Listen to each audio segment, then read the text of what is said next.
할렐루야. 우리 찬양 받으신 주님께 영광의 박수. 주님 감사합니다. 할렐루야, 할렐루야, 할렐루야. 오늘 9월 1일 초하루 첫날 첫 시간입니다. 9월 달에도 우리 믿음으로 살아봅시다. 예수님만 의지하고 십자가만 바라보고 살아가면 주님이 우리를 승리케 하실 줄 믿습니다. 오늘 여러분에게 증거할 말씀의 제목은 시작, 하나님이 지켜주셔야 합니다. 한 번만 더 시작, 하나님이 지켜주셔야 합니다. 아멘. 오늘 시편 121편 1절에서 8절 말씀 속에 지켜주신다라는 말씀이 6번 반복해 나옵니다. 오늘 말씀을 귀담아 잘 듣고 아멘 하면 하나님이 우리 인생도 지켜주시고 우리 가정도 지켜주실 줄 믿으시기 바랍니다. 철없는 아이들이 제일 많이 하는 두 가지 말이 있대요. 그게 뭔지 아세요? 첫째, 이건 내 거야. 그 말을 하여튼 물건만 주면 이건 내 거라고 얘기를 합니다. 둘째, 이건 내가 할 거야. 하지도 못하면서 내가 한다고 소리를 질러댑니다. 그런 아이들이 조금 나이를 먹고 철이 들면 생각이 달라집니다. 내 것인 줄 알았더니 내 것이 아니구나 깨닫게 됩니다. 내가 할 수 있다고 생각했는데 가만히 보니까 내가 할 수 없는 일이구나 깨닫게 됩니다. 그런 아이들이 이제 믿음이 생기고 성숙해지면 이제 성숙한 신앙 고백을 하게 됩니다. 뭐라고? 지금까지는 이건 내 거야 주장하던 아이들이 이게 내 것이 아니라 하나님의 것입니다 고백하게 됩니다. 이건 내가 할 거야, 내가 할 수 있어 생각했는데 아닙니다. 주님, 난 아무것도 할 수 없습니다. 주님이 하셔야 됩니다 라고 고백하게 됩니다. 그렇습니다. 모든 것은 내 것이 아니라 하나님의 것입니다. 모든 일은 내가 하는 줄 알았더니 하나님의 도움 없이는 우리가 아무것도 할 수 없음을 알아야 됩니다. 지난 주간에 여러분이 기도해 주셔서 필리핀 선교지에 잘 다녀왔습니다. 우리 늘사랑교회가 필리핀에 선교하는 지역은 마닐라에서 북동쪽으로 약 110km 떨어진 지역에 우리가 선교 사역을 하고 있고, 포항노예 세계선교부가 파송한 주일중 선교사님은 마닐라에서 약간 남쪽에 있는 몬탈반이라는 지역에 거기 쓰레기 마을이 있습니다. 그 쓰레기 마을에서 선교하는 선교사님인데 그 쓰레기 마을의 참상을 눈으로 보면서 정말 끔찍한 상황을 보았습니다. 세상에 이런 데서 사람이 어떻게 사는가? 우리나라 같으면 짐승도 이런 데서 살지 않을 텐데 그 참담함을 보면서 얼마나 가슴이 아팠는지를 모릅니다. 며칠 동안 선교지를 다니면서 책을 한 권 가지고 갔습니다. 300페이지짜리 책인데 책 제목이 정글에 천국을 짓는 사람이라는 어느 선교사님의 간증이라고 할 수 있는 책을 가지고 갔습니다. 그 주인공은 모태신앙인이었습니다. 어려서부터 신앙생활 잘했습니다. 나이가 들어 제법 세상적으로 잘 나가게 되었습니다. 돈도 잘 벌고 명성도 얻었습니다. 그러던 그가 40대 초반에 중병을 얻게 됩니다. 하루아침에 갑자기 식물인간이 되고 말았습니다. 이유가 있습니다. 그렇게 믿음 좋던 그가 어느 날부터 주일 성수도 게을리하고 신앙생활에 나태해지기 시작했습니다. 왜냐하면 사업상 손님 대접해야 된다는 이유로 주일날에도 술을 먹는 일이 빈번해졌습니다. 기다리다 못한 하나님의 징계가 시작된 것입니다. 하루아침에 식물인간이 되었습니다. 산소호흡기를 낀 채 10달을 누워 있었습니다. 의식만 살아 있었습니다. 눈에 무슨 한꺼풀 거죽이 덮인 것처럼 사물도 볼 수 없었어요.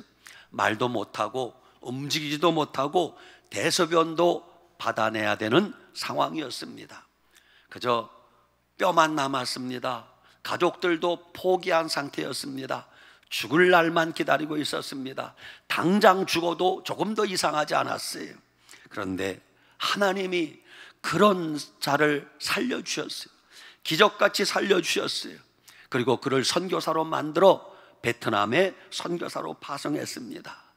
이런 그를 통하여 하나님이 어떻게 역사하셨는가, 어떻게 일하셨는가, 그 내용을 보면서 혼자서 울고 혼자서 감동하고 혼자서 은혜 받았습니다.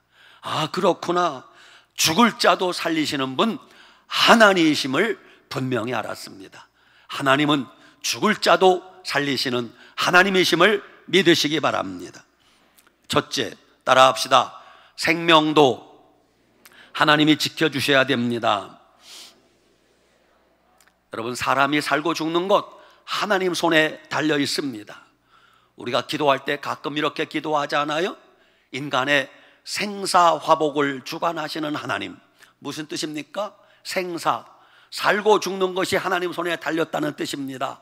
화복, 인간이 복을 받고 화를 받느냐 저주를 받느냐 하나님 손에 달려있다는 것입니다. 여러분, 하나님이 지켜주시면 죽을 자도 살 수 있어요. 탈무드에 이런 이야기가 나옵니다. 다윗이, 사울 왕이 자꾸 다윗을 죽이려고 합니다. 그래서 다윗이 사울을 피해서 광야 어느 동굴에 숨었습니다. 그런데 다윗이 동굴 어두컴컴한 곳에 들어가 숨자마자 어디선가 거미가 나타나서 동굴 입구에 거미줄을 쳤어요. 잠시 후에 사울 왕이 보낸 추격대가 동굴 앞에까지 찾아왔습니다. 그런데 수색대 대장인 듯한 사람이 동굴 입구에 쳐진 거미줄을 보면서 부하들에게 이렇게 말하는 거예요. 얘들아, 동굴 입구에 거미줄이 쳐진 거 보니까 이 안에 들어갈 리는 없다. 이 안에는 없다. 다른 데로 가자. 그래서 수색대가 다른 데로 가는 거예요. 그래서 다윗이 살았어요. 다윗은 바로 그 동굴 속에 있었는데 하나님이 다윗을 살리려고 하니까 거미를 보내서 거미줄을 치게 해서 살게 하더라는 것입니다. 열왕기상 22장에 보면 이스라엘의 가장 악독한 왕이 아합 왕이라는 인물이 나옵니다. 아합 왕이 얼마나 못된 짓을 하고 우상 숭배하고 하나님 마음을 아프게 했는지 모릅니다. 하나님이 그를 죽이기로 작정했습니다. 아합 왕이 마지막에 아람 군대와 전쟁을 하게 되었습니다. 아람은 강력한 군사력을 가지고 있었습니다. 아합 왕은 겁이 덜컥 났습니다. 이번에 내가 나가면, 전쟁터에 나가면 죽을 수 있겠구나. 그래서 아합 왕이 잔꾀를 부렸습니다. 본래 왕이 전쟁터에 나갈 때는 왕이 입는 갑옷도 누가 딱 봐도 아, 저게 왕이구나 금방 알 수 있어요. 근데 아합은 죽기 싫어서 자기가 왕인 것을 숨기려고 변장을 했습니다. 일반 병사인 것처럼 변장을 하고 전쟁터에 나갔어요. 아람 군대는 이번 전쟁의 목적은 오로지 아합 왕을 죽이는 게 목적이었어요. 그런데 아무리 봐도 이스라엘 왕이 보이지 않는 거예요. 왜? 옷을 변장을 했으니까 알아볼 수가 없는 거예요. 그때 열왕기상 22장 34절에 보면 아람 군대의 병사 하나가, 우리 성경에는 무심코 활을 당겼어요. 옛날 개역 성경에는 우연히 활을 당겼어요. 옛날 성경이 더 멋있는 것 같아요. 병사 하나가 우연히 화살을 쐈는데 그 화살이 변장을 한 아합 왕에게 가서 맞췄어요. 그래서 아합 왕이 죽었다는 것입니다. 여러분, 하나님이 포기한 사람은, 하나님이 죽이기로 작정한 사람은 자기가 아무리 안 죽으려고 변장을 하고 별짓을 해도 죽을 수밖에 없다는 것입니다. 인간의 생명 누구에게 달려 있어요? 하나님께 달려 있음을 믿으시기 바랍니다. 어느 믿음 좋은 장로님 간증입니다. 어렸을 때 집에 혼자서 예수님 믿었어요. 그러다 보니 믿음 없는 부모님한테, 특히 엄마한테 많이 혼났어요. 이놈의 새끼야, 집안 망하려고 하냐? 집안에 종교가 2개면은 집안이 망한다. 엄마가 그 아들을 때리고 교회 못 가게 하는 거예요. 그래도 아들은 꿋꿋이 교회를 열심히 다니고 예수님을 믿었습니다. 어느 날입니다. 초등학교 다니는 그 아들이 학교 갔다 왔더니 엄마가 접시에 뭘 하나 담았어요. 냄새가 죽이는 참새를 한 마리 잡아서 노릇노릇 구워서 아들한테 얼른 갖다 주면서, 예, 얼른 먹어라, 누가 보기 전에 얼른 먹어라 그러는 거예요. 여러분, 참새고기 먹어봤어요? 참새고기 한 점하고 소고기 10점하고 바꾼대 안 바꾼대? 안 바꾼대. 그렇게 참새고기가 맛있대요. 그래서 믿음 좋은 아들이 참새고기를 먹으려고 하다가, 우리 믿음의 사람은 항상 먹기 전에 뭐 해요? 먹기 전에 뭐 해요? 기도. 그래서 그 소년이, 하나님 감사합니다, 엄마가 참새고기를 구워주었어요. 기도하고 먹으려고 하는데 참새가 노릇노릇, 냄새는 좋은데 참새 거죽에 밥알이 하나 붙어 있는 거예요. 근데 밥알이 약간 푸르스름해. 왜 밥알이 왜 붙어 있지? 마음이 찜찜합니다. 고민이 생깁니다. 냄새를 맡으면 빨리 먹고 싶은데 먹을까 말까, 먹을까 말까, 먹을까 말까 하다가 어쩐지 마음이 내키질 않아.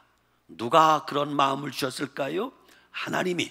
그래서 먹고 싶은 마음을 억누르고 그 참새를 집어서 마당에 누렁이가 누워있는데 너나 먹어라, 개한테 던져준 거예요. 그러니까 개가 참새고기를 보더니 벌떡 일어나서 한 입에 꿀꺽 삼켰던 것이었던 것이다.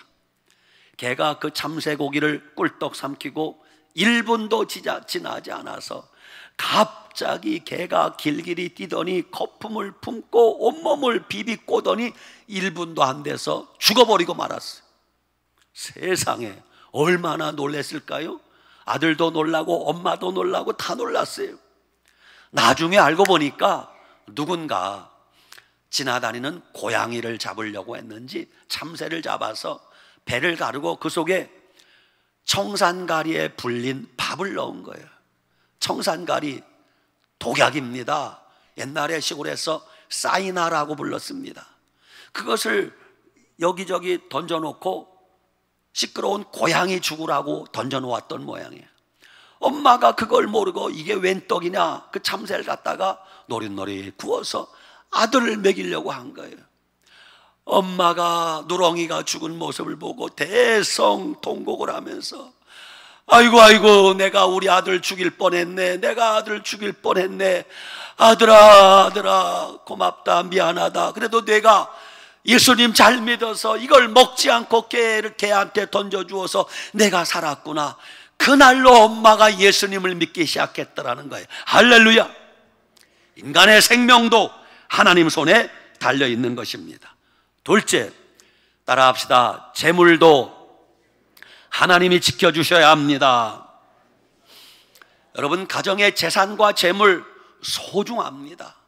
그 재산과 재물을 지키기 위하여 은행에 예금하기도 합니다. 금고에 넣어놓기도 합니다. 장롱 속에 감추기도 합니다. 땅속을 파고 비닐에 꽁꽁 싸서 땅속에 묻어두기도 합니다. 여러분, 인간이 재물을 지키려고 별짓 다 해도 하나님이 후 하고 불어버리면 한순간에 날아간다는 거 아십니까?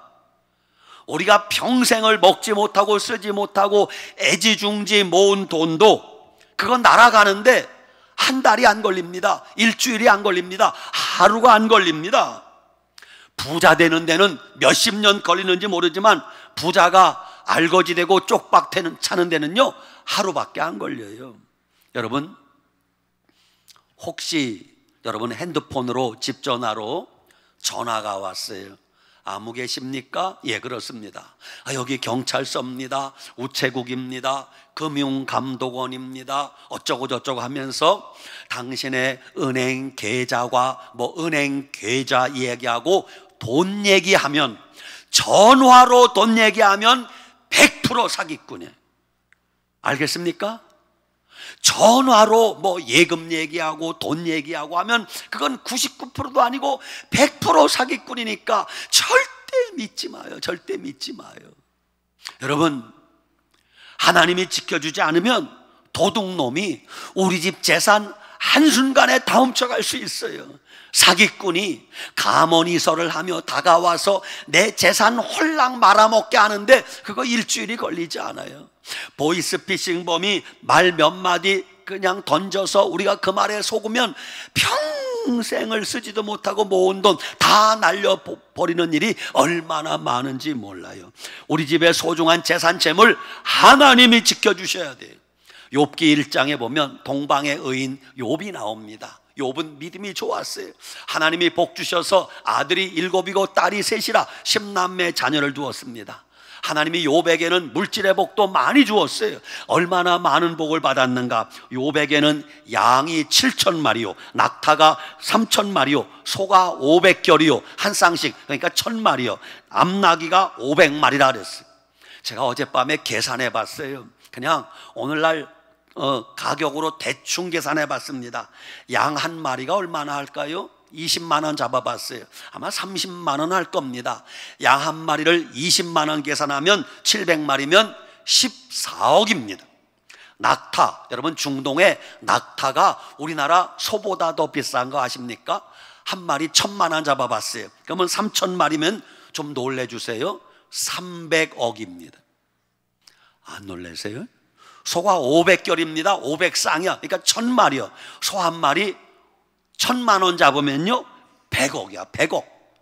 나귀 500만 원 잡아봤어요. 그러면 500마리 500만 원씩 25억입니다. 전부 더하면 얼마? 제가 계산했어요. 440억입니다. 부자예요, 아니에요? 어마어마한 부자죠. 여기 440억 재산가 손 들어봐요. 아무도 없어요. 44억도 없어요. 제가 알아, 여러분. 그런데 여러분, 그 어마어마한 모든 것, 욥에게 있는 거 하루아침에 날아갔어요. 10남매가 하루아침에 다 죽었습니다. 이 440억 어마어마한 재산이 하룻밤새 다 날아갔어요. 보통 사람 같았으면 정신 이상돼서 미쳐서 날뛸 거예요. 근데 욥은 달랐습니다. 욥기 1장 21절, 욥이 땅에 엎드려 하나님께 예배하고 이렇게 말합니다. 주시니도 여호와시오, 거두어 가시니도 여호와시니 여호와의 이름이 찬송을 받으실지니이다. 그러면서 욥이 범죄치 아니하고 하나님을 원망하지 아니하니라, 그렇게 고백을 합니다. 여러분 가정의 재산과 재물 하나님이 지켜주실 줄 믿으시기 바랍니다. 그게 세 번째, 따라합시다. 건강도 하나님이 지켜주셔야 합니다. 요즘 대부분의 사람들 최대 관심사는 건강입니다. 그래서 서로 만나면 이봐, 건강해야 돼, 건강이 최고야, 건강이 재산이야, 그렇게 걱정들을 합니다. 근데 여러분, 건강이라는 게 내 마음대로 잘 안 돼. 모두가 건강하길 바라지만 아무리 운동을 열심히 해도, 아무리 보약을 챙겨 먹어도, 아무리 강한 체질을 타고났어도 때가 되면 자꾸 약해집니다. 병들게 됩니다. 그래서 우리는 더욱더 철저하게 마지막에 내 건강을 책임지시는 분은 누굽니까? 하나님이요, 하나님. 시편 39편 13절, 주는 나를 용서하사 내가 떠나 없어지기 전에 나의 건강을 회복시키소서 고백하고 있어요. 따라합시다. 주여, 나의 건강을 회복시키소서. 여러분, 내 건강을 지켜주시고 회복시켜주시는 분 하나님이심을 믿으시기 바랍니다. 서울 광화문에 세문안교회라고 있습니다. 우리 교단에 100년 넘은 큰 교회입니다. 옛날에 세문안교회 담임 목사님이셨던 고 김동익 목사님 간증이십니다. 김동익 목사님이 나이 겨우 56세밖에 안 됐는데 암에 걸렸어요. 복부에 암이 가득했어요. 모든 내장기관이 전부 암덩어리였어요. 병원에서 사망 선고 내렸습니다. 목사님, 남은 수명이 길어야 6개월입니다. 몇 달? 6달밖에 못 산다는 거예요. 김동희 목사님이 그때 하나님 앞에 눈물로 기도합니다. 하나님, 내가 죽는 것은 억울하지 않으나 하나님, 내가 나이가 겨우 56세밖에 안 됐습니다. 지금 죽기에는 너무 안타깝습니다. 하나님, 내가 한국교회를 위해서 조금만 더 일할 수 있게 기회를 주세요. 눈물로 기도했어요. 그때 하나님의 세미한 음성이 들렸어요. 아들아, 이번에는 내가 살려준다. 그러나 내가 살아났을 때 이전같이 목회하면 안 된다. 내가 살아나면 내가 직접 경험한 성령의 능력을 증거하며 나를 증거해라. 그래야 너도 살고 성도들도 살 수 있을 것이다. 주의 음성을 들었어요. 그래서 병원 의사 선생님한테 수술 안 된다고 했는데 수술해달라고 때를 썼어요. 그러자 한양대학병원에서는 수술해봐야 소용없습니다. 수술 불가능입니다. 거절했어요. 그래서 병원을 옮겼습니다. 세브란스 병원으로 갔어요. 세브란스 병원 의사 선생님들도 똑같이 말합니다. 목사님, 수술 의미가 없습니다. 그래도 수술해달라고 간청을 했어요. 그러자 의료진들이 일주일 동안을 그 문제를 가지고 서로 회의하고 논의했어요. 일주일 만에 의사가 김동희 목사님을 찾아와서, 목사님, 의료진으로서는 목사님, 수술을 해도 그만 안 해도 그만입니다. 왜?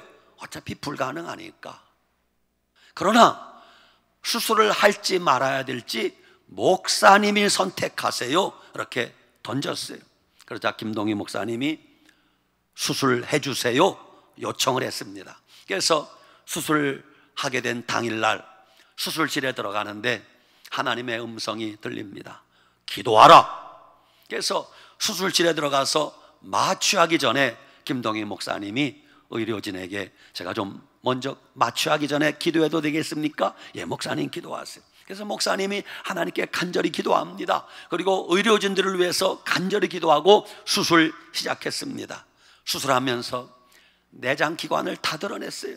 신장, 콩팥도 드러내고 복부에 가득한 암덩어리를 제거하느라 얼마나 애를 썼겠습니까? 장시간에 걸쳐 수술을 마쳤습니다. 그때 누가 자기를 붙들고 있는 것 같더래. 주님이 수술하는 동안 목사님을 붙들고 계셨어요. 수술이 끝났더니 누가 붙들고 있는 그 느낌이 사라졌습니다. 수술을 마치고 기적같이 회복되어 이제 교회로 돌아오셔서 설교하게 되었습니다. 그렇게 설교하는 첫 시간, 그날 세문안교회 성도들은 눈물바다가 되었다고 합니다. 우리 목사님 살아났다고. 그리고 김동희 목사님이 3년을 더 사시면서 강단에서 설교했는데, 그때부터 살아난 김동희 목사님의 설교는 이전의 설교와는 완전히 달라졌다고 합니다. 죽을 자를 살려주신 하나님을 증거하는 그 메시지는 이전과는 완전히 달랐다고 합니다.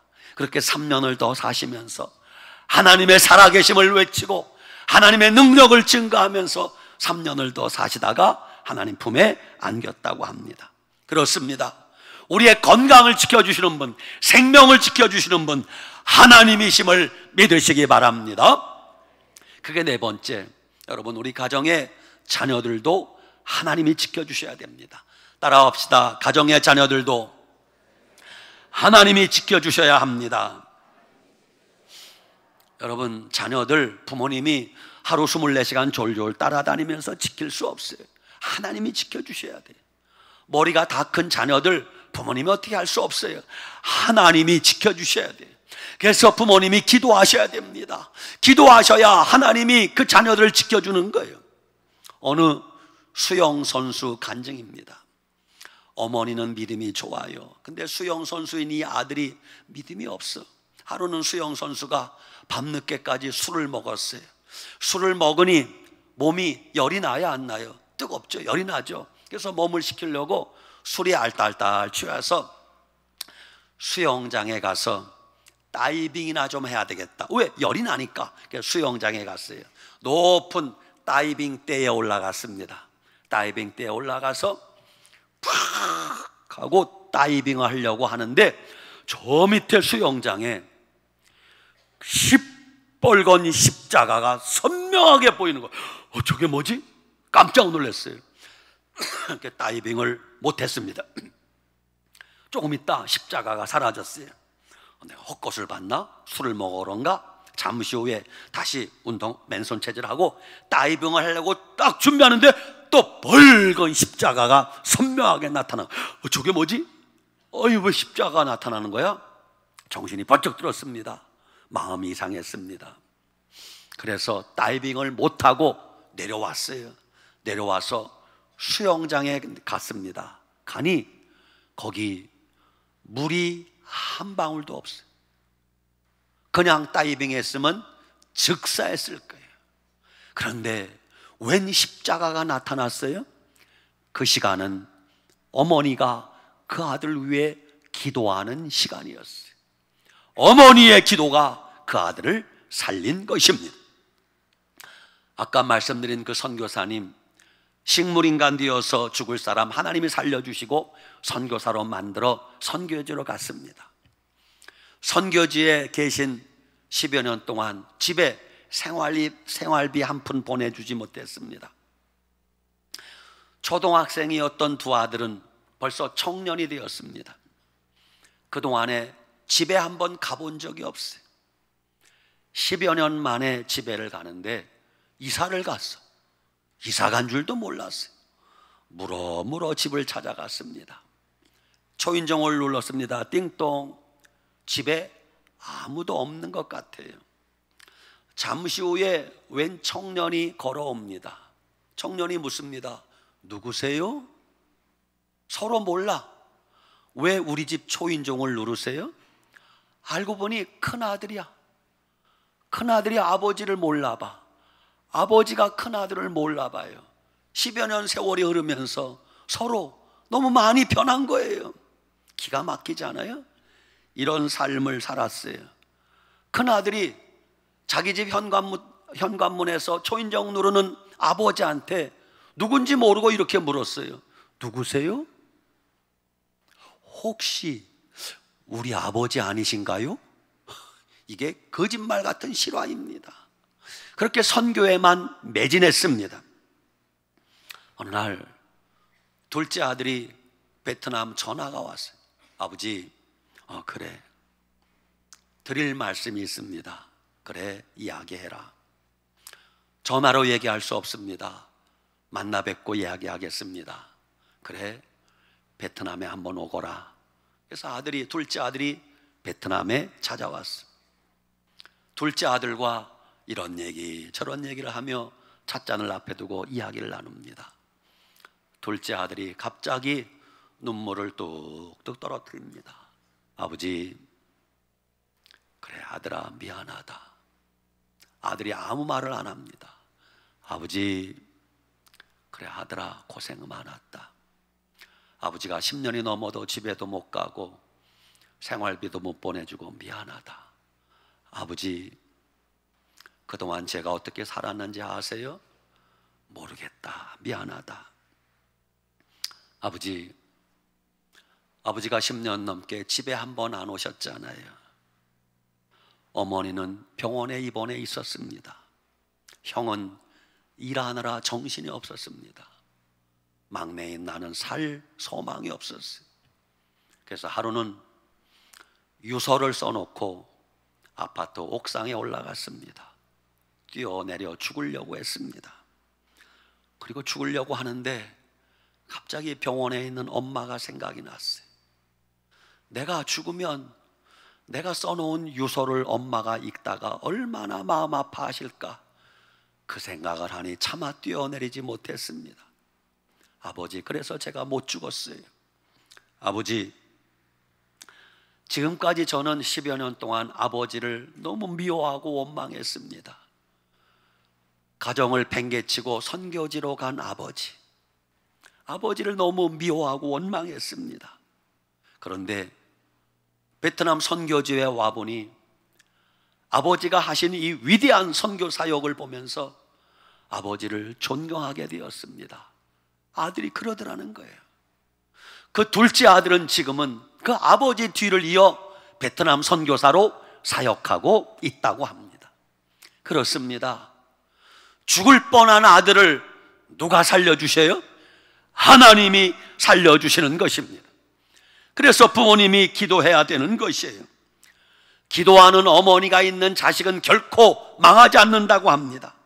눈물로 기도하는 어머니가 있는 자식은 반드시 하나님이 지켜주실 줄 믿으시기 바랍니다. 마지막 5번째, 따라합시다. 나라도 국가도 하나님이 지켜주셔야 합니다. 여러분, 나라를 지키는 것이 내가 고함치고 소리 지른다고 나라 지키는 거 아닙니다.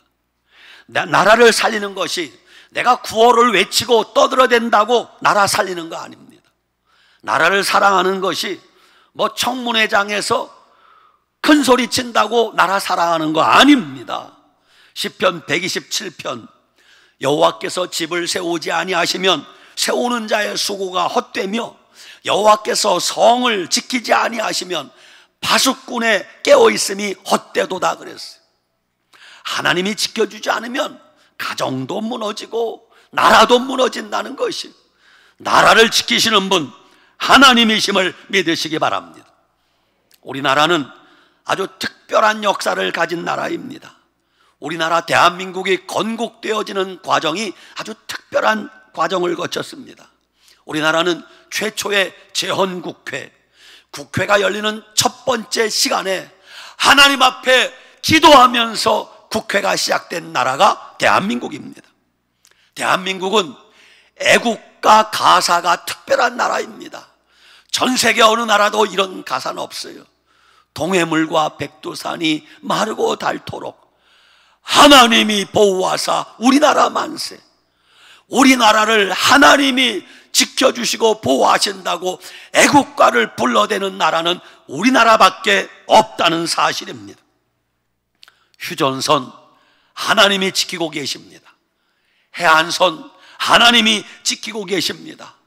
국경선 하나님이 지키고 계십니다.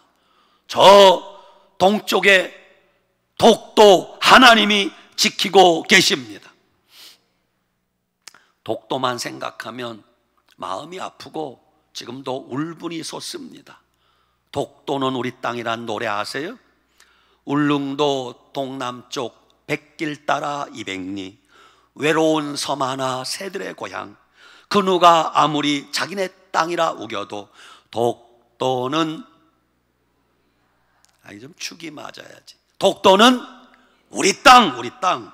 경상북도 울릉군 울릉읍 독도리 동경 132도, 북위 37도, 평균 기온 13도, 강수량 1800.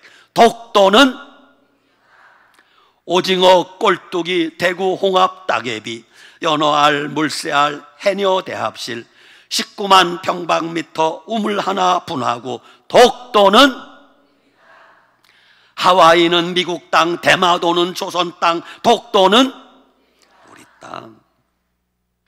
일본이 아무리 독도를 자기네 땅이라고 우겨도 하나님이 지켜주실 것입니다. 북한이 아무리 대한민국을 호시탐탐 집어삼키려고 그렇게 노려보아도 하나님이 대한민국 지켜주실 것입니다. 천만 성도들이 새벽마다 밤마다 나라 위에 기도하는 민족이 있는 대한민국, 하나님이 불꽃 같은 눈동자로 지켜주실 줄 믿으시기 바랍니다. 결론입니다. 이제 우리가 사는 길은 하나밖에 없습니다. 예수님 잘 믿어야 됩니다. 우리가 예수님 잘 믿고 믿음으로 기도하면 하나님이 우리의 모든 것을 책임지시고 지켜주실 것입니다. 우리는 하나님 앞에 날마다 부르짖어 힘써 기도하셔야 됩니다. 그러면 하나님이 기적같이 우리 모든 것을 지켜주실 것입니다. 여러분, 가정과 자녀도 하나님이 지켜주실 것입니다. 내 건강도 하나님이 지켜주실 것입니다. 여러분, 우리 가정의 재산과 재물도 하나님이 지켜주실 것입니다. 우리가 더 예수님 잘 믿고 믿음으로 기도하면 염려하지 않으셔도 됩니다. 하나님이 우리를 지키실 줄 믿고 9월 한 달도 믿음으로 살아가는 우리 모두가 되시기를 축복합니다. 아멘. 기도합시다. 하나님 아버지, 은혜와 사랑을 감사합니다. 그렇습니다. 하나님이 지키시지 않으면 우리의 모든 노력이 아무 소용없음을 알았습니다. 하나님, 우리 가정 지켜주시옵소서. 하나님, 우리 자녀들 지켜주시옵소서. 하나님, 내 생명을 주님이 지켜주시옵소서.